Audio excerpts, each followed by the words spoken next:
Bom dia, boa tarde, boa noite para você que está aí acompanhando a programação do canal Viver Brasil. Meu nome é Gustavo César Oliveira e mais uma vez eu te agradeço pela presença, pela companhia.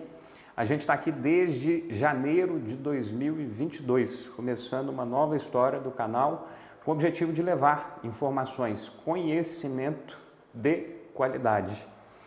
E essa missão tem sido, graças a Deus, vitoriosa a cada instante, mas de muito trabalho. E desde esse período a gente é distribuído pela Claro Net nos canais 9 e 527 HD para Belo Horizonte, para Betim, para Contagem, para Nova Lima, para Sabará, para Juiz de Fora, Governador Valadares, Ipatinga, Uberaba, Uberlândia e a cada uma das cidades que recebem o sinal da Claro. E, obviamente, pelo YouTube e pelas redes sociais. A gente está tendo a oportunidade, nesses últimos dias, nesse início de 2025, de conversar com cada um dos representantes populares, dos representantes que foram eleitos para serem os vereadores de Belo Horizonte em 2025. Essa eleição aconteceu em 2024 e eles foram empossados formalmente no primeiro dia de janeiro de 2025. Eu estou aqui com uma das que mais trabalham, é o segundo mandato dela. Eu tenho tido a oportunidade de acompanhar, de ir vendo a atuação e sempre com uma força, com uma disposição muito grande de trabalho. Ela teve na primeira eleição cerca de 10 mil votos e na segunda eleição já está caminhando para 20 mil votos. Doutora Marcela Tropp, é uma alegria estar te recebendo, não apenas por querer o seu bem, por gostar da sua atuação, mas também por estar te recebendo, sendo eleita pela segunda vez com praticamente o dobro de votos. Deve ter razões. Eu queria saber o porquê. Primeiro, bem-vinda. Muito obrigada pelo convite. Sempre bom estar de volta aqui à casa da Viver Brasil, que acompanhou o mandato em diferentes pautas que a gente teve nesses 4 anos. E acho que o resultado eleitoral nada mais é do que uma colheita. Eu costumo dizer que eleição não é a hora de plantar, a eleição é a hora de colher. Você vai avisar para as pessoas do seu número e falar que dia que é a eleição. Mas na realidade a gente planta durante 4 anos um bom trabalho e nosso mandato ele conseguiu ser multifatorial. Ele trabalhou na área da educação, na área da saúde, na área da desburocratização, uma atuação em loco muito presente também em determinadas regiões da cidade, atendendo aquela zeladoria tradicional que a população precisa às vezes do vereador para que a prefeitura faça o trabalho dela e colocando esses vários ovos sem concentrar tudo no mesmo balaio, a gente conseguiu esse resultado expressivo na cidade toda, votada nas 9 regionais, com 70% aí de crescimento de uma eleição para outra. Para quem ainda não te conhece, para quem já ouviu o seu nome, para quem já te viu ali nas redes sociais ou em alguma entrevista, fala um pouquinho quem é a Marcela. A Marcela é de Belo Horizonte, como é que foi o seu início nessa história de representação? Como é que foram os primeiros capítulos que você se inseriu e o porquê? Bom, nascida e criada em Belo Horizonte, mais especificamente na região do Jaraguá. Quem é nascido ali naquela região sabe do que eu estou falando. E depois de 20 e tantos anos, 25 anos, morando na região da Pampulha, e fiz toda a minha trajetória escolar, foi por ali também, Promove Pampulha, depois estudei no Colégio Magnum, fiz Fundação João Pinheiro na administração pública, e aos 22 anos decidi ser candidata, não do nada, porque minha mãe fala que eu já vim pronta, que desde muito jovem já era engajada nas disputas ali escolares, representante de turma, grêmio estudantil, sempre gostei muito de falar, sempre fui muito expressiva e canalizei essa vontade de representar as pessoas, de resolver problemas, de intermediar conflitos para a política.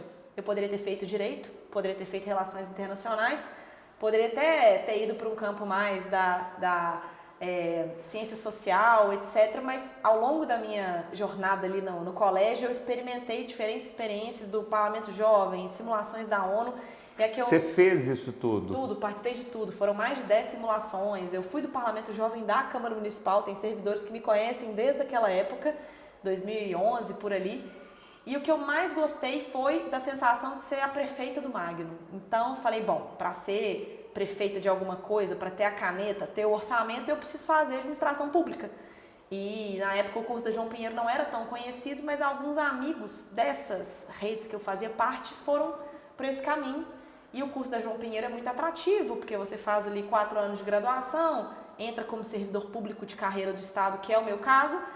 E assim que o curso foi tendo esse andamento, eu tive certeza de que eu não queria estar na burocracia tradicional. Eu tinha essa veia política muito forte, eu gostava de eleições, eu participei de eleições desde que eu voto, desde 2012 eu fui voluntária, coordenadora de campanha, mobilizadora de rua, e achei que isso não era algo à toa, eu precisava dar vazão para esse meu desejo e resolvi disputar a primeira eleição aos 22 anos, em 2016. Eu olhava ao meu redor e não via nenhum candidato parecido comigo. Não tinha mulheres, não tinham mulheres jovens, eram poucos os jovens, inclusive, conectados com redes sociais, os vereadores conectados em redes sociais naquela época. Parece que tem 30 anos, mas 2 eleições para trás do município, a gente não tinha essa presença maciça no Instagram, no Facebook. Não. Éramos eu e mais uns 4 ou 5. Eu, Gabriel, Matheus Simões, Dorgal, Irlan e talvez Áurea, que inaugurou também essa era de renovação. Naquela oportunidade tive mais de 3.000 votos, perdi a eleição, o que foi ótimo, porque eu tive tempo de formar, ter uma experiência profissional de mercado, fui fazer pós-graduação e venho mais preparado em 2020 para disputar as eleições. Quando você candidata-se aos 22 anos, você tem apoio da sua família, você tem apoio de todo mundo? Como é que foi essa decisão e a campanha em si? A essa altura, minha mãe já tinha entregado para Deus, né? Ela me pediu para não fazer 2 coisas, não ser professora, que é a profissão dela, e não mexer com política. Eu fui fazer os 2, né? Trabalhar com a área da educação na política. Então, a essa altura, ela já me dava apoio. Eu tive um tio-avô muito distante, que foi vereador e deputado, que é o Wilson Trop, algumas pessoas devem se lembrar do Wilson. Ele que foi vereador na Lei Orgânica de Belo Horizonte, fez a Lei Orgânica de Belo Horizonte lá atrás, na década de 90, e depois se tornou deputado estadual. Então, assim, a família não é uma família política, mas já tinha havido um caso isolado de alguém que se envolveu nesse meio. E acho que pai e mãe, quando percebe que você está indo por um caminho, que você tem vocação, a melhor coisa que pode fazer é te apoiar. E a campanha foi feita com voluntários, a gente arrecadou mais ou menos ali R$28 mil, e isso estimando os empréstimos que minha mãe emprestou o carro dela, né? Aquelas coisas que vão sendo estimáveis ali. Foi uma campanha muito barata, com voluntários, feita praticamente na região do Jaraguá, que era onde eu tinha familiares, conhecidos, amigos, e, surpreendentemente, foram 3.146 votos. Eu falo que, na época, eu comparo muito com a eleição do Gabriel, porque temos um público eleitoral muito semelhante, só que o Gabriel é 8 anos mais velho que eu, ele teve mais tempo de conhecer gente, por isso que naquela oportunidade ele teve 10.185, eu acho, e eu tive 3. 4 anos depois eu tive mais tempo para conhecer as pessoas, cheguei à votação que ele teve ali com 10.700 votos e, obviamente, tornei as minhas pautas um pouco mais claras, envelopei de um jeito mais estratégico, aprendi mais sobre eleições. No meio do caminho, em 2018, eu coordenei a campanha do deputado federal Thiago Mitrô, então aprendi como vencer eleições. Tinha perdido uma, aprendi como vencer e apliquei muito do que eu aprendi em 2020 e aí deu certo depois. E aí, em 2020, então, você foi eleita? Uhum. Com 10.000 e tantos votos. Uhum. O que você fez com esses 10.000 e tantos votos? Bom, primeiro eu fiquei assustada, né? Porque 10.000 pessoas, eu acho que eu passei os últimos 4 anos sem encontrar todo mundo. Até hoje eu não sei todo mundo que votou em mim. E foi uma votação muito ramificada. Como eu antes tinha tido um trabalho muito focado na Pampulha, a eleição de 2020 foi a prova de que a internet realmente faz diferença na hora da eleição. Porque eu não fui à Venda Nova em 2020 na eleição e tive 300 e poucos votos lá. Mesma coisa no Barreiro, Centro-Sul, uma concentração grande de votos. E uma eleição com pandemia, então, de fato, a internet foi decisiva. E quando eu entrei no mandato, eu fiz o máximo para cumprir as propostas que eu tinha colocado naquele material de campanha. Eram 4 temas principais: educação, desburocratização, mobilidade e gestão pública mais eficiente. Eu peguei todas essas propostas e fui transformando isso em planos estratégicos, em planos de ação. Como eu fiz estágio na Falcone, eu gosto muito dessa área de gestão e meus funcionários, né, meus assessores, todos já estão imbuídos desse objetivo de agregar gestão na execução do gabinete. E fiscalização. Exato, porque a fiscalização, muitas vezes, quando a gente não conseguia cumprir uma proposta, a gente, porque depende da prefeitura ou a gente não controla o plenário, a gente transformava isso em fiscalização, em uma entrega legislativa, não necessariamente a lei. Vou dar um exemplo, lei de liberdade econômica. O ex-prefeito vetou a lei que existia, eu tentei reapresentar várias vezes, o cenário político não colaborou, Belo Horizonte ainda não tem uma lei de liberdade econômica. Mas eu fiz movimentos com o setor econômico, eu fiz uma comissão de desburocratização, eu fiz um manifesto em defesa da liberdade econômica. Então, eu considero que eu cumpri a proposta, porque na realidade continuei defendendo o que a lei representa na cidade, né? Ela não se transformou em uma ação concreta da prefeitura, mas Sim. tudo aquilo que você se comprometeu foi feito. Nós não deixamos o assunto morrer. E quando a gente entra na Câmara, essa nova legislatura com muita renovação, foram 24 novos vereadores. Agora? Não, na outra Na eleição, 2020. dos 10 mil e tantos votos, nós chegamos numa Câmara que tinha que lidar com a cidade fechada. E aí eu me torno presidente da Comissão de Educação e a primeira pauta que basicamente captura o meu mandato é a reabertura das escolas.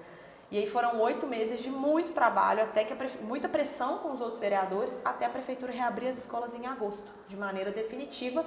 E depois da reabertura, enfrentar todos os desafios de saúde mental, de baixa qualidade do ensino, de alunos defasados, da evasão escolar. E eu vou apresentando uma série de projetos de lei que não estavam previstos nas propostas, mas que respondem a uma dor muito clara da educação que ficou despriorizada nesses 2 anos de pandemia mais intensa que a gente teve, e também a pauta da desburocratização. Nos primeiros 4 anos? Nos primeiros 2 anos, porque depois a educação volta para o seu ciclo normal e a gente consegue sonhar um pouco mais alto, fazer o projeto do mutirão oftalmológico, visitar as escolas com outras pautas mais positivas. Mas os 2 primeiros anos, com o ex-prefeito Alexandre Calil, foi basicamente garantir que Belo Horizonte voltasse a ser reaberta para funcionar novamente dentro dos parâmetros clínicos que a gente entendia que eram justos, né? Aí nós estamos falando por uma questão vinculada à pandemia. Sim. Passou a pandemia, seguiu 2022, 2023, 2024. Qual que é, e aí para a gente não flutuar demais em temas distantes, entendendo que a educação é uma prioridade na sua caminhada e na sua e da população inteira do Brasil. Sim. O que você me diz da educação neste momento de 2025 em Belo Horizonte? Qual que é o retrato dela em relação ao atendimento, à qualidade do ensino, à qualidade das estruturas que a gente tem, merenda, tudo que é vinculado à atividade de uma criança na hora que ela chega na escola, a hora que ela sai da escola. Qual é o retrato que você entende que Belo Horizonte tem hoje? Eu visitei muitas escolas. E só fazendo um adendo, parece que Sim. nós temos uma história também muito vinculada à PPP na sim, educação, correto? Sim. Então são muitas iniciativas de ação conjunta, setor produtivo Sim. e o setor público, no caso a prefeitura, na área da educação, correto? Não, é exatamente isso que eu ia dizer. Eu visitei dezenas de escolas e o problema da infraestrutura não é uma realidade em Belo Horizonte. Óbvio, tem escolas que não têm biblioteca, não tem quadra, mas é pontual. Fazendo um registro também, Sim. quem inicia essa história desses meses e fazendo um registro e um reconhecimento, pelo que eu sei, Márcio é o prefeito Lacerda. Márcio Lacerda, Sim. correto? Que começa essa história dos meses e faz com muito capricho. Começa e deixa várias para o ex-prefeito entregar. Ex-prefeito Alexandre Calil também entregar, tanto na área da saúde quanto na área da educação, dos postos de saúde no formato de PPP. Mas quando eu visito essas escolas ao longo dos anos, na liderança da Comissão de Educação, a gente não encontra um problema de infraestrutura latente, que toda escola tem um problema. São coisas pontuais, é uma quadra, é uma escola que não tem uma biblioteca, que precisa de uma reforma. As EMEIs têm esse contrato de manutenção muito bem estruturado, então isso não é um desafio para Belo Horizonte. Mas a parte pedagógica é muito ruim. Os alunos não aprendem o suficiente, nem em matemática, nem em português. E isso, o IDEB, a Prova Brasil, todos os indicadores mostram que os nossos alunos cada vez aprendem menos. Desde 2016 que a gente aprende menos, ensina menos para os nossos alunos. E isso tem várias razões. Falta de acompanhamento desses dados, falta de capacitação dos professores, que tem que ser uma capacitação continuada, ainda mais agora com a chegada da tecnologia de maneira maciça, e também falta dessa modernização do ambiente escolar, utilizar o contraturno para reforço escolar, trazer atividades lúdicas e divertidas para que esse aluno possa também aprender de outra maneira, aproveitar a cidade linda que a gente tem para fazer mais excursões, agregar capital social para esses alunos. Então, o problema hoje em Belo Horizonte ele é pedagógico e, obviamente, ensino integral. Porque na última gestão foi tomada uma decisão muito ruim para conseguir gerar o dobro de vagas, que era a demanda da população, acabou-se com o ensino integral. Então, você coloca uma turma de manhã, outra turma à tarde. Resolve a disponibilidade de vagas, mas atrapalha aquela mãe que precisa deixar a criança na escola o dia todo para trabalhar. Atrapalha a criança que precisa do contraturno para poder aprender, ou que, passando o dia inteiro na escola, se alimenta melhor, tem mais capacidade cognitiva de aprender porque está alimentando melhor, que a merenda é de qualidade em Belo Horizonte. Então, esses dois principais problemas, pedagógico e a falta de vagas para ensino integral na rede pública. Olha só, eu estava pensando aqui, você respondendo, eu estava pensando na atividade do vereador, tanto esse que vai lá no ponto específico do problema, quanto aquele que vai discutir opinião e por aí vai. Eu te faço a seguinte pergunta. Eu não vou nem entrar em pautas mais específicas, mas eu vou te fazer uma seguinte pergunta de algo que eu acho que é bem louco. Por exemplo, no que diz respeito à educação,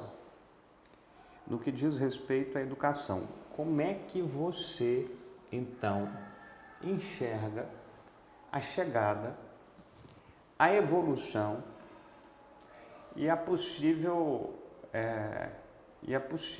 possível trabalho de ensino a partir da inteligência artificial? Isso é uma coisa que eu não tenho dúvidas que está chegando. E deve estar chegando de uma maneira bem larga. Como é que você enxerga essa questão de, por exemplo, ter uma substituição de um professor físico por um professor de inteligência artificial? E aí, doutora Marcela Tropper? Eu não vejo esse risco, porque para utilizar a inteligência artificial, a gente tem que saber usar. Então, não, nós estamos falando agora, daqui a um ano isso vai estar diferente. Mas essa inteligência artificial ela vai avançar. Só que são crianças também que ainda não chegaram na idade de utilização intensiva ali do computador, da inteligência. E mais importante do que ter as respostas certas, que é o que a inteligência artificial nos traz, a gente monta roteiro de viagem, monta receita, responde perguntas complexas ali de matemática, etc. É mais importante saber perguntar para a inteligência artificial. E quem ensina o jovem, a criança, a ser questionador é o professor. Então, o professor tem esse papel de colocar aquela pulga atrás da orelha do aluno. Eu me lembro de um professor de química que eu tive, professora Djalma. Ele ainda, acho que ainda está em sala de aula, e teve um projeto do ano, que nós ficamos o ano inteiro nesse projeto, que não era fazer pesquisa das respostas, era abastecer um glossário com todas as perguntas de coisas que a gente via no ambiente e não sabia por quê. Por que que o céu é azul? Por que que quando eu misturo Coca-Cola com bicarbonato, explode para fora da Coca-Cola? Por que que quando eu passo mertiolate ardia na minha época, né? Essa pessoa aí, Exato. Então, o professor, na verdade, ele não queria que a gente soubesse e decorasse as respostas, as reações químicas. Ele queria que a gente andasse pela rua perguntando por que que as coisas acontecem, porque isso leva a um raciocínio científico, a um raciocínio crítico, e isso forma melhores cidadãos. Então, a inteligência artificial ela vem para ajudar a acelerar a nossa vida muitas vezes, para escrever um roteiro para um vídeo. A gente usa lá no gabinete o tempo todo para fazer uma legenda, para antecipar uma nota técnica, mas se eu não sei o que perguntar, a gente não consegue utilizá-la, né? No início dessa inteligência artificial, eu acho que ela vai avançar muito. Tomara. Eu acho que ela vai se transformar em algo que eu não consigo enxergar, mas eu consigo sentir que ela vai avançar. Mas a ponto de dispensar, acho que o fator humano não sei. Não é dispensar, é alternar, é substituir, é complementar, não sei. Complementar talvez. Mas acho que vão acontecer algumas coisas aí. Eu queria, antes que você falasse sobre o que você vai mais se dedicar nesses próximos 4 anos, e aí a gente vai estar chegando a uma conclusão da nossa conversa, eu queria que você detalhasse, eu queria que você levasse para o telespectador e telespectador que está nos assistindo aqui agora no canal Viver Brasil, o que representa para a cidade, por exemplo, uma ação que foi feita por um parlamentar, por um representante que está lá. Mas eu queria que você detalhasse, eu sei que você vai poder fazer isso. Fala para a gente o que é esse mutirão oftalmológico nas escolas municipais. Não o que é, mas o que ele impactou, quantas pessoas que ele acertou, o que ele fez na vida dessas pessoas, o que isso representa na sua ação como parlamentar também. E aí sim, depois dessa resposta, eu queria entender os seus principais objetivos dos próximos 4. Bom, mutirão oftalmológico, contei para vocês aqui a história da reabertura das escolas, desses alunos que evadiram muitas vezes, foram para o interior, não conseguiram manter a vida em Belo Horizonte, as famílias elas saíram muito daqui porque era mais caro e essas crianças deixaram de estudar. Como que a gente combate evasão na prática dentro das escolas, que é um problema, e se o aluno parar de estudar, ele vai ter problemas futuros de renda, de mercado de trabalho. Na época, o dado era 23% dos casos de evasão escolar são causados por problemas de visão. 1/4 dos problemas de deixar, de abandonar o estudo, sim, é por conta de problemas oculares. Exato. Okay. Porque essa criança não enxerga, fica desinteressada, faz bagunça porque está desinteressada, larga a escola ou não aprende, né? Vai tendo muitas repetições ao longo dos anos e ela sai. Nesse momento, essa criança, ela fala com os seus responsáveis que o problema é a visão ou não fala? Ela vai escondendo isso. A criança dificilmente percebe. Até 12, 13 anos a gente começa a ter um pouco mais de consciência sobre isso, até porque os colegas de sala começam a usar óculos. E aí, criança pega, coloca, testa, aquela coisa toda. Mas quando é muito jovem, a professora às vezes sabe que é um problema de visão, tenta pôr esse aluno mais pra frente, mas muitas vezes o problema é grave, é um estrabismo, é um outro tipo ali de... É maior que a aproximação que a professora conseguiria fazer. Exato, e aí isso gera todo um problema de concentração, às vezes está associado a um TDAH que não é diagnosticado, enfim. E aí a professora não tem para onde mandar esse aluno. Não existia uma fila express, vamos falar assim, né? Uma fila única para esse aluno que foi identificado ali com um problema de aprendizagem por causa da visão para fazer um exame no SUS. Ele dependia do pai ter essa sensibilidade de querer levar esse aluno para fazer um exame no hospital, conseguir um horário e depois voltar com uma receita de um óculos de R$1.000, R$1.200 para casa. Então, esse era o problema. E aí, o que foi a política pública que nós desenhamos? O segundo problema era os R$1.200 da receita. Exatamente, isso quando consegue fazer a consulta.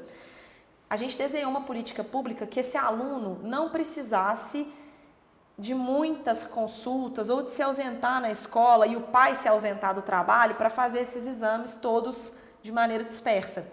A primeira ideia foi fazer a triagem dos alunos dentro da escola. E no primeiro ano do projeto, a triagem era feita na escola, então o aluno já estava ali, perdia 15 minutos, ia lá, fazia o teste e depois ele ia para uma consulta especializada nos hospitais parceiros de Belo Horizonte para ver se aquele grau ali era verdade mesmo e qual era esse grau. Até aí tudo bem. Mas eu queria mais, eu queria que esse aluno ganhasse o óculos, eu queria atingir a rede pública toda, porque existia um passivo de alunos que ao longo dos anos não fizeram esses exames. E eu levei esse problema para o governo do estado, para que a gente conseguisse mais recurso do que eu tinha capacidade de indicar com o meu mandato de vereadora. E o estado, a Secretaria Estadual de Saúde e de Educação abraçaram o projeto e criaram o projeto Miguelim, que garante o exame e o óculos para todos os alunos da rede estadual. E esse recurso chega para Belo Horizonte, complementando o recurso que eu já havia mandado. Quando esse dinheiro chega, a turma que trabalha no SUS faz milagre, né? E eles falaram, não, agora vai dar para fazer todas as consultas e nós vamos comprar o óculos. Então, os alunos da rede municipal conseguiram fazer o exame direto no hospital. Os alunos, quantos alunos? 90 mil ao longo de 3 anos de trabalho. 90 mil alunos? Sim, quase o ensino fundamental inteiro. Né? O resto que falta vai ser executado esse ano, são 100 mil alunos nessa faixa etária. E aí esses alunos já vão com os pais ali, já fazem todos os procedimentos que tem que fazer, se precisar fazer cirurgia, se precisar corrigir alguma coisa de maneira mais complexa, já marca essa cirurgia e eles escolhem um óculos. A mesa repleta de óculos de diferentes tamanhos, porque tem menino que o óculos é aquele preso atrás, porque ele é muito pequenininho, tem óculos de metal, tem óculos azul, óculos roxo. Então essa criança volta para a sala de aula sem o estigma do óculos do governo.